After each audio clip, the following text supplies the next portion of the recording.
Okay, well, thank you all for having me. Thank you. Cheers. Apologies for keeping you waiting. As you can imagine, it's quite hard travelling around. Does that work better? Oh, yes. Yeah, we good? Yeah, as you can imagine, it's quite hard travelling around the United States this week. So my apologies. So I'm gonna spend what's best, about half an hour, 40 minutes. Well, about that, 35, 40 minutes. Okay. Speaking about the book that Ermin just mentioned, and introducing you to what I was trying to do with that book and some of the ideas in it. My background is I grew up in the UK. My father's from India. My mother's from Holland. I became interested in writing about race issues in the UK. And then after 9/11, you couldn't really, if you wanted to write about race issues, you were writing about Islamophobia as well in Britain.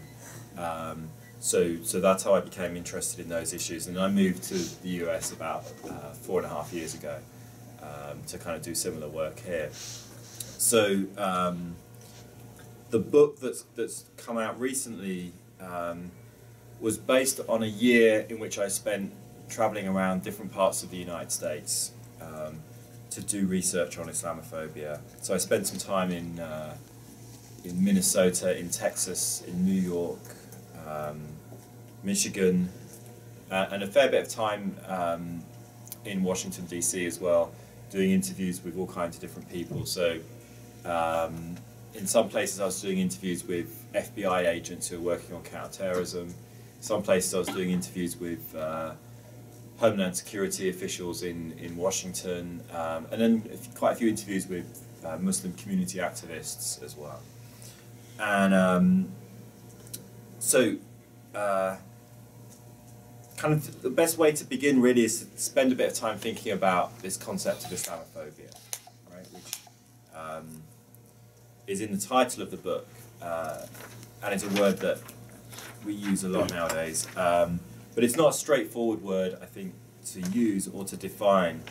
And there's lots of different meanings that people have with this word, right? So sometimes people see Islamophobia as this kind of idea that in the history of the West, going back to the Crusades, there's this kind of recurring virus of hatred, right, directed at Muslims.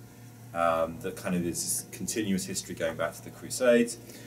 Other people see Islamophobia as maybe something that's happened since 9/11, right, as a kind of spontaneous reaction to terrorism. And if you take that view, then you would think that it would gradually fade away, just as the memory of 9/11 recedes into history. Lots of people say that there is no such thing as Islamophobia, that it doesn't really exist. My way of thinking about Islamophobia is that it's a form of structural racism, right, that's directed at Muslims. And so I'm interested in the ways in which that form of structural racism has a kind of relationship with the broader foreign policy of the United States, the war on terror, global politics. Right? I think Islamophobia comes out of the nexus of global politics. It's about the global level. And so for me, the significance of Islamophobia lies primarily not in the individual prejudices that people might have, but in the kind of wider political consequences of Islamophobia, right? The fact that it enables the systematic violation of the rights of Muslims, right? So if you think about the war on terror, which has, as we know, this vast death toll in Afghanistan, Iraq, Pakistan, Somalia, Yemen, and elsewhere, you couldn't sustain that huge numbers of people dying around the world through the war on terror without the kind of dehumanization of the victims, right? And Islamophobia serves that purpose of dehumanizing the victims, the hundreds of thousands, if not millions of people who are being killed through this military violence that our government is perpetrating, actually. Now, the usual way in which people object to defining Islamophobia as a kind of racism is that people say, well, Islam is not a race, or Muslims are not a race, which of course is true. But all racisms are socially and historically constructed, right? There's no such thing as race biologically.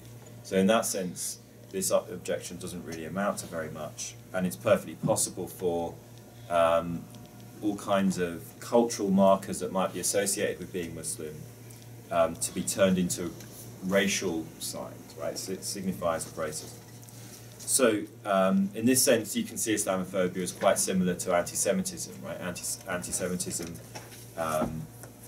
turns Jews into a race, right? People who share a religion get turned into a race through anti-Semitism. Islamophobia does the same kind of thing for Muslims. When I was researching the book, and I was in a place called Katy, which is a suburb of Houston, Texas, and in a restaurant there, there's a poster that hangs on the wall, which I thought was quite interesting.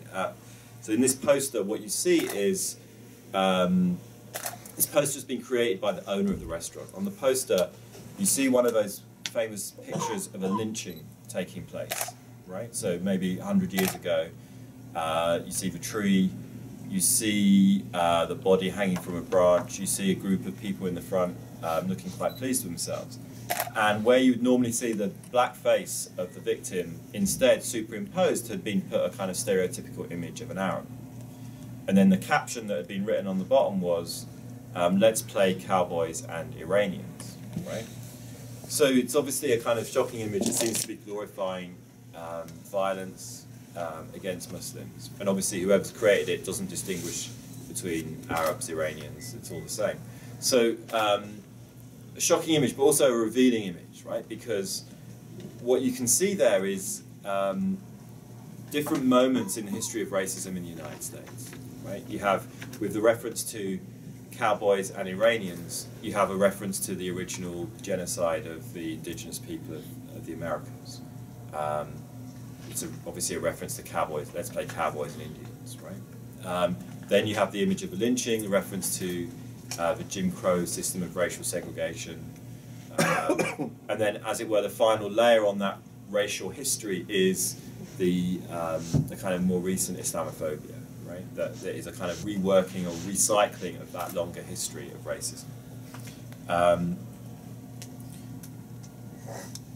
Now, again, and I think it's useful to see Islamophobia in that wider historical context, right, of racism within the United States. And again, the comparison I think with anti-Semitism is useful here. So, as I say, what happens with anti-Semitism is that Jews who happen to share a religion get turned into a race, right? That's what anti-Semitism does in the late 19th century. And one of the central features of how that happens is with the conspiracy theory, right? So if you look at the history of anti-Semitism, there's always a conspiracy theory. In other words, the propagandists who are in Europe trying to promote anti-Semitism are saying the reason you should fear the Jews is because the Jews secretly control the banks and they secretly control the media and they have these special powers and that's what makes them scary, right? So in that anti-Semitic view, Jews are both a kind of underclass, a kind of degenerate underclass, that's how they're being represented, but also they're being seen as super powerful because they secretly control the world, right? It's this kind of double above and below, right, is how the Jews are being represented. And that's actually what we see now with Islamophobia, right? It's exactly the same model. There's always a conspiracy theory with Islamophobia, right?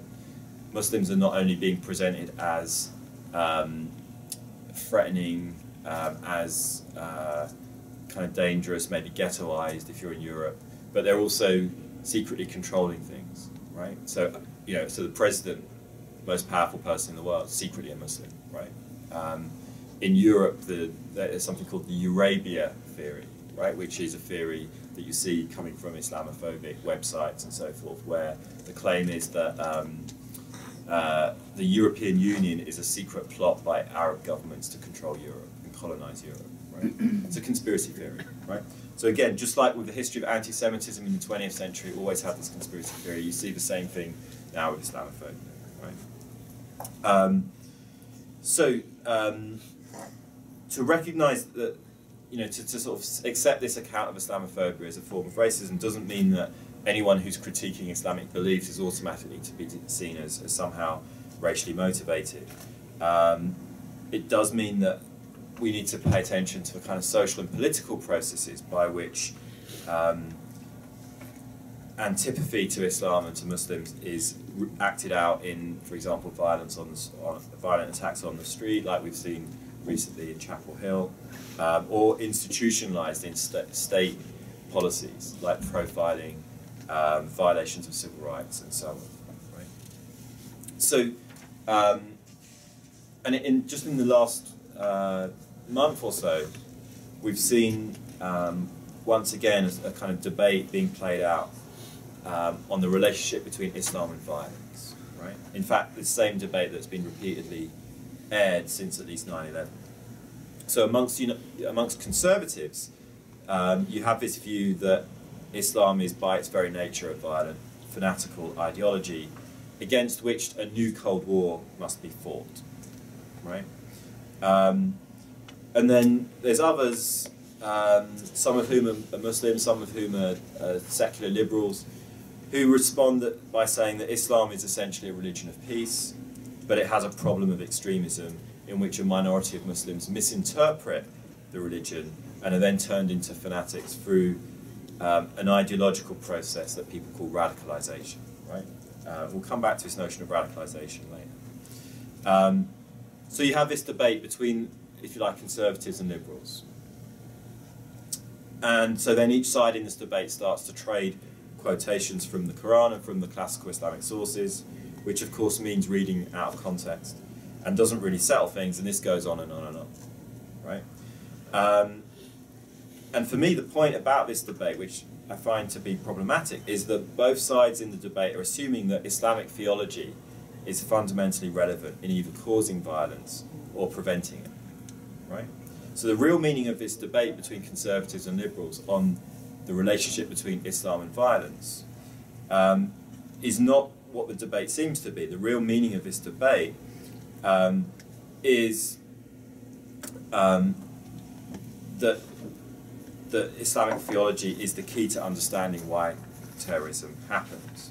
And the argument I make in the book is that Islamic theology is largely irrelevant in trying to understand the causes of terrorism. Right?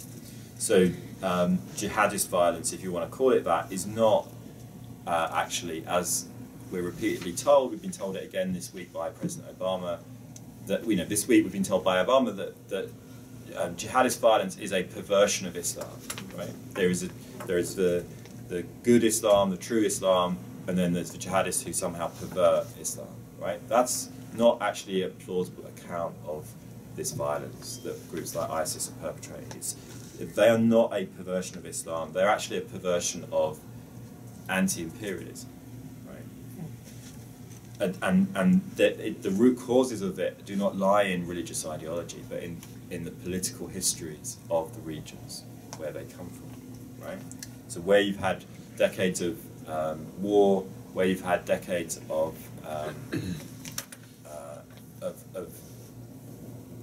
sectarianism, where you've had long legacies of political violence, you end up with groups like ISIS and Al-Qaeda. Right? So the roots of jihadism are political, not religious. Right? The basic context for groups like ISIS or Al-Qaeda is not Sharia but empire. Right? So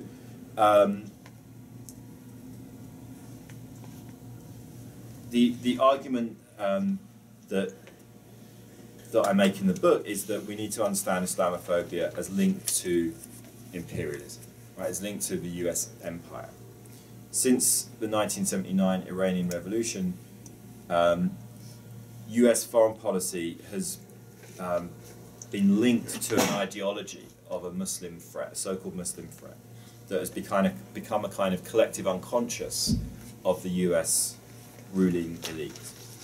So we know, if we follow Edward Said's analysis, we know that in the period after 1979, the European colonial legacies of Orientalism, right, these kind of ways of viewing the Middle East that have their roots in European colonialism, were kind of revived and drawn on again as a kind of repository of myths to construct a new ideological enemy in the final years of the Cold War and its aftermath.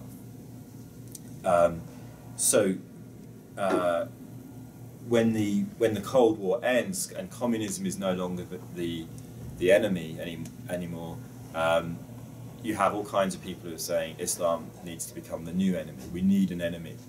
Islam will have to play that role. Right?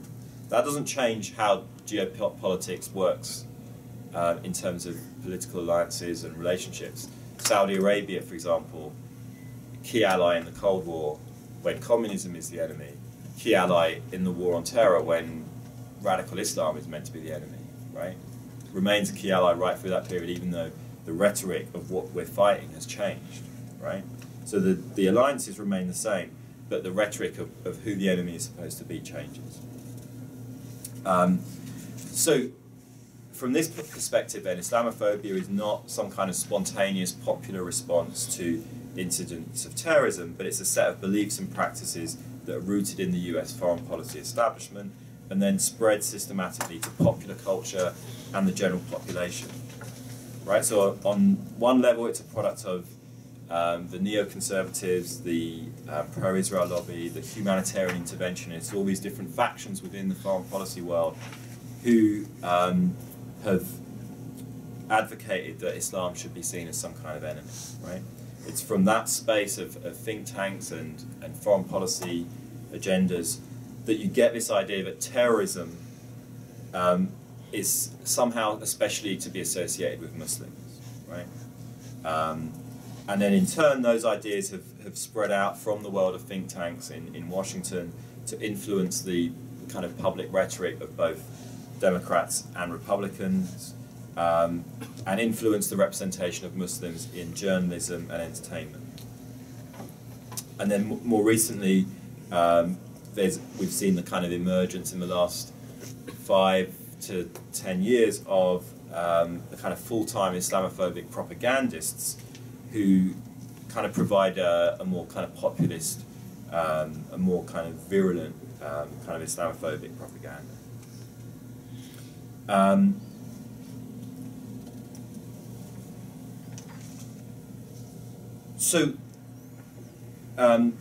So on the one hand, we're talking about these kind of elite political actors who've played a role in fostering Islamophobia, but also we need to look at the wider social context within which Islamophobia circulates, right? So Islamophobia is only possible because it resonates with longer trajectories of US racism that are embedded in the culture, law and politics of this society.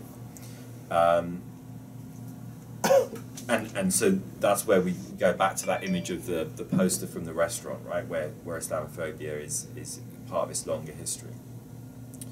We also need to look at the ways in which policy making in terms of counter-terrorism policy creates a climate of Islamophobia, right? And so here I think it's helpful to examine the concept of radicalization, right, which is this word that we see constantly now. It's been in the newspapers this week, following the White House summit on countering violent extremism, where this word radicalization was central to what was being discussed. And I would say actually this notion of radicalization has become the kind of main way in which we now in Western societies view Muslim populations, right? Are they radicalized? Which ones are radicalized, right? It's the key question, right? And on both sides of the Atlantic, so-called terrorism experts have advanced theories of radicalization that claim to be able to identify individuals who are not terrorists now, but might be at some later date. Right? This is the key claim of radicalization. It's a predictive claim. Right? So then the question is, how do you identify tomorrow's terrorists today? And so one way to look at this is to think about Steven Spielberg's film from 2002 called Minority Report, which if you've seen it, you remember that it has what they call a pre-crime unit, right, in which you have these three psychics who are called precogs, who can predict who will be murderers in the future, right? And then this pre-crime unit is able to arrest so-called pre-criminals before they've committed the crimes to which they're convicted, right? So this is actually a good allegory for the war on terror, which also tries to have this so-called preventative approach. And we don't have psychics who can predict who's going to be a terrorist. So instead of that, we have these so-called academic models of radicalization that supposedly have this scientific ability to predict who's going to be a terrorist, right? And they claim that there are certain behavioral, cultural and ideological signals that can reveal who's at risk of turning into a terrorist at some point in the future. So the FBI has a radicalization model, for example, in which someone goes through 4 stages on their way to becoming a terrorist, which they call pre-radicalization, identification, indoctrination, and action. So in the second stage of this radicalization model, things such as growing a beard, starting to wear so-called traditional Islamic clothing, becoming alienated from one's former life. These are things that are listed as indicators that you're in stage 2 of this radicalization process, right? In stage 3, which is one level away from becoming an active terrorist, one of the indicators that's listed is increased activity in a pro-Muslim social group or political cause. Okay? So what these radicalization models are assuming is that some form of religious ideology is the root cause of terrorism. Right? And over the last decade, actually millions of dollars have been spent by the US government to try to prove this link between religious ideology and terrorist violence. Right? A whole load of academics and law enforcement agencies and think tanks have tried to produce the data to show that there is this link. When it comes down to it, and when you look and when you scrutinise all of this academic or scholarly material that's being produced, it's clear that it doesn't stand up. Right? There is no way that there is any empirical evidence for that correlation between some version of religious ideology and terrorism. It just doesn't exist, right? But all of our policy making on radicalization and extremism still assumes that it does exist, right? So we have this paradox. We just want to believe that that must be true, even though the evidence says that it isn't. There is no correlation between religious extremism and terrorism, actually. However you define religious extremism, whatever definition you come up with, right? And what this radicalization model always leaves out is the political realm, right? So it's entirely focused on religious ideology, but it ignores politics, it ignores foreign policy, it ignores things like the cycles of violence that we are in with our military occupations and so forth. So religion provides, in some cases it provides a kind of vocabulary through which terrorists articulate their propaganda, but it's politics that's the underlying cause, right? So if you take, for example, a group like Hamas, Hamas uses a religious vocabulary to legitimize its violence, but it also uses a religious vocabulary to legitimize its ceasefires.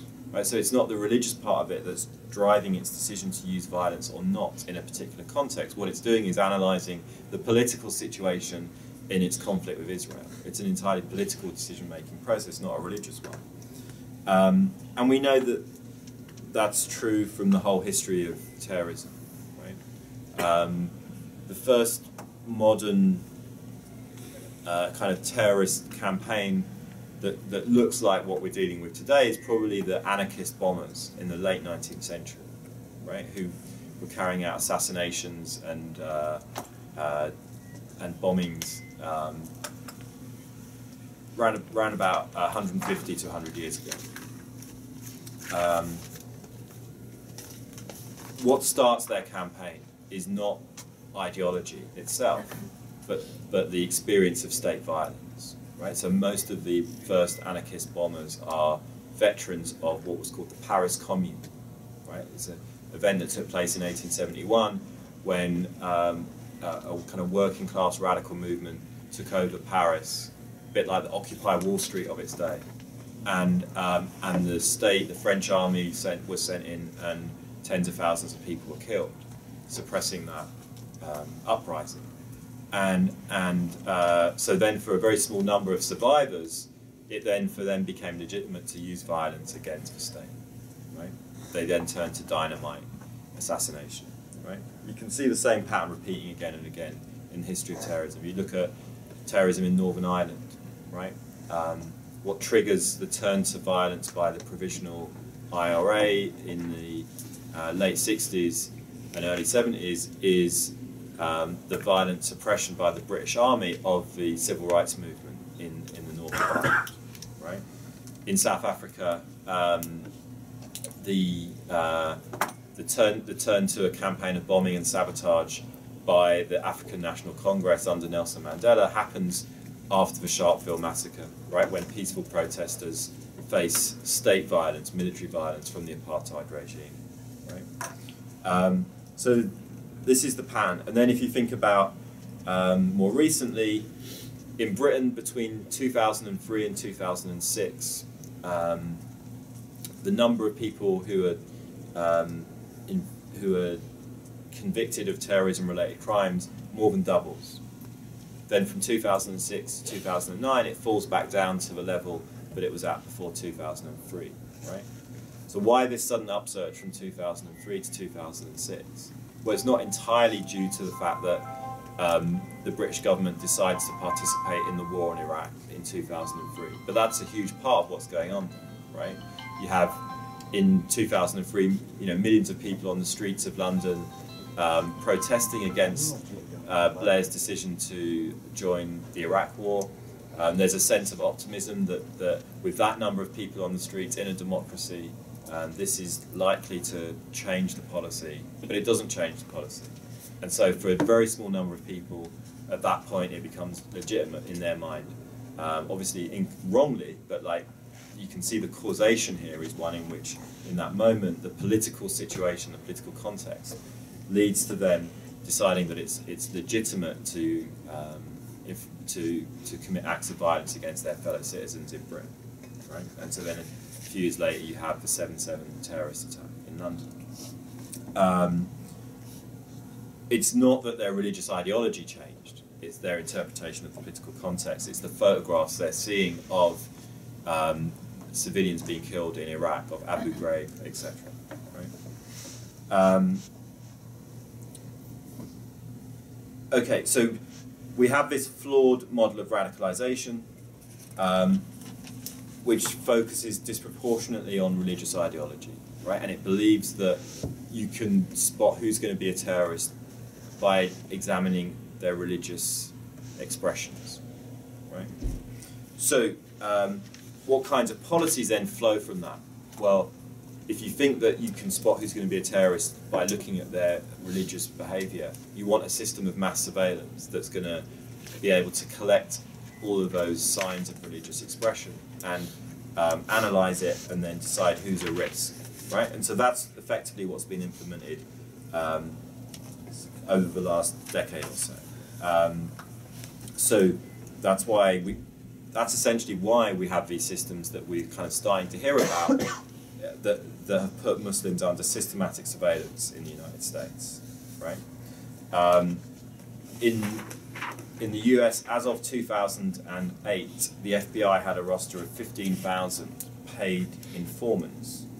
Now, we don't know exactly what proportion are focused on Muslim communities in the US, but given that half of the budget of the FBI is dedicated to counterterrorism, and given that the FBI defines counterterrorism more or less as counter-Muslim terrorism, it's reasonable to assume that we have several thousand paid informants operating in mosques, in Muslim student associations, in community organisations, right? And that's confirmed by what we see when cases come to court and we learn about the role of informants in these cases. And when you look at the typical cases of terrorist prosecutions that have happened in the US over the last decade, the majority of them have involved someone being identified as a suspect on the basis of their religious ideology, about their religious expression, and then informants and/or undercover agents being used as agents provocateurs, as people who can pressure and push someone into being involved in a plot that they would not have come up with themselves, right? So in all these cases, someone working for the FBI provides not only the plan, but also the means and opportunity for whatever crimes are alleged to take place.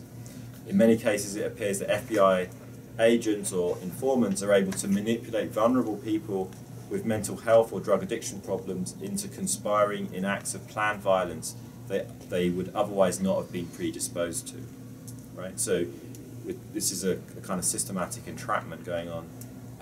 And to a large degree, the FBI is fantasizing into existence the very threat of domestic Muslim terrorism that it claims to be fighting. So in these cases, the only radicalization occurring is the FBI's own. At the New York Police Department, we have the same kind of radicalization model, right? And following from them, the same kind of mass surveillance of Muslim life. So more than 250 mosques in New York and New Jersey, and hundreds more so-called hotspots such as restaurants, cafes, bookshops, community organizations, student organizations, have all been listed as potential security risks by the NYPD, based on the religious opinions and views that were being expressed there. A secret team known as the Demographics Unit was dispatched with undercover officers to eavesdrop at these places. A so-called Moroccan initiative monitored every Moroccan restaurant, gym, barbershop, meat market, taxi company, compiled a list of every known Moroccan taxi driver. Muslims who changed their names to sound more traditionally American or who adopted Arabic names were investigated and catalogued by the NYPD. And none of this activity was based on investigating reasonable suspicions of criminal activity, right? So none of this surveillance, this kind of mass surveillance of Muslim life in New York, actually produced any criminal leads between the whole 6 years that it was running. So it's way beyond what we'd normally think of kind of reasonable suspicion of criminal activity. So we're now in a situation where we're becoming aware of the level of this surveillance that's been going on, right? And we've had the kind of debate that's followed on from Edward Snowden, which focuses more on digital surveillance. What we haven't yet been able to do is think about how the very specific experience of Muslim communities, which is a different experience of surveillance from what the tech community is talking about when it talks about surveillance, how that can be addressed and how that experience can be acknowledged, right? There's a fear of talking about these issues. There's a culture of self-censorship around these issues for completely understandable reasons. One of the I think important ways to get out of that is to start to think about how this recent history of surveillance that Muslims are experiencing connects with the longer histories in the United States of surveillance. So, there's obvious parallels between what's happening now for Muslims and what African Americans were experiencing, especially in the 1960s with programs like COINTELPRO, which was a FBI surveillance program at that time, which used many of the same techniques, right? And I think to conclude, it's worth thinking about Martin Luther King here and his understanding of these debates, right? Because Martin Luther King actually had quite a lot to say about the question of extremism, right? When he was speaking in 1967 at Riverside Church in New York, he talked about how he'd been traveling around the United States and he'd been trying to persuade young black men in America that the way to bring about change was not to use violence, right? Was through his methodology of peaceful civil disobedience, right? So in a way, what he was doing when he was preaching against violence was something that, when you talk about countering violent extremism, this new slogan that's been announced this week in the White House, it's actually the same thing. But Martin Luther King has a much better understanding of how you do this than anyone in the White House today. What Martin Luther King realizes when he's traveling around and talking to these young people about violence is that he cannot condemn their violence without hypocrisy unless he also condemns the violence of his own government. Right? So he says that the angry young men in the ghettos who he was speaking to said to him, "Why are you coming to us and telling us that we shouldn't use violence to bring about political change when our own government is inflicting violence around the world in places like Vietnam?" Right? And then King says, "I knew that I could never again raise my voice against the violence of the oppressed in the ghettos without having first spoken clearly to the greatest purveyor of violence in the world today, my own government." Right? So in other words, we have to be consistent. If we want to counter violent extremism from ISIS, we also need to counter the violence that actually leads to far greater number of deaths from our own foreign policy, whether that's drone strikes, torture, military interventions, right? So this point from King that comes out of the context of Vietnam remains as valid today in the era of the war on terror, and I think that's a good point to end on that kind of message of peace, but a consistent understanding of peace from Martin Luther King. Thank you, and I look forward to your comments and questions.